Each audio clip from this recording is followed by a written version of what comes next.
Entrez donc dans ces racontades, comme une sorte d'escapade, dans cette prose qui se balade, qui va du sublime au cagade.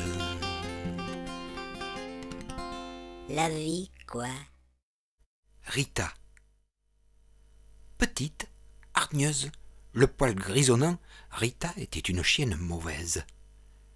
Vissée sur un museau toujours plissé de colère, sa vieille truffe respirait la haine.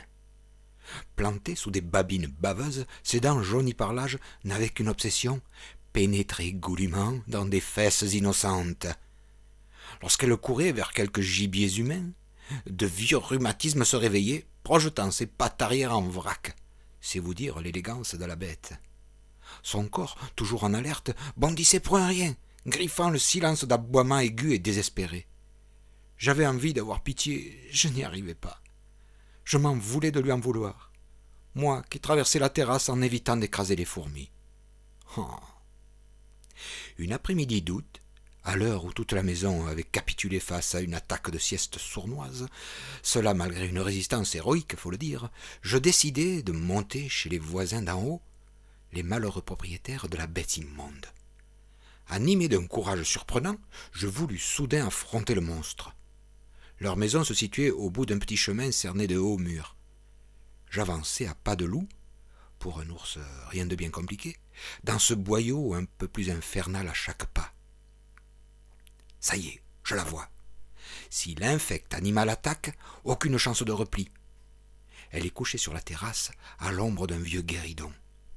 Les feuilles de la vigne vierge qu'endimanchent les murs de pierre de la longue maison sont immobiles. Le silence est lourd. Je me fais léger. Sous mes sandales, les petits cailloux du chemin craquent. Pas moi. Elle est morte ou quoi? Non, seulement sourde. C'est l'âge. Soudain, une paupière se lève. Elle n'en croit pas son œil. Du coup, elle ouvre l'autre.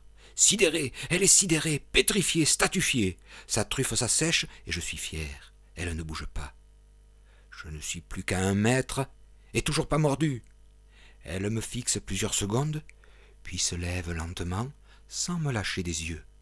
La queue ras la terrasse, elle se traîne comme une loque vers la cuisine.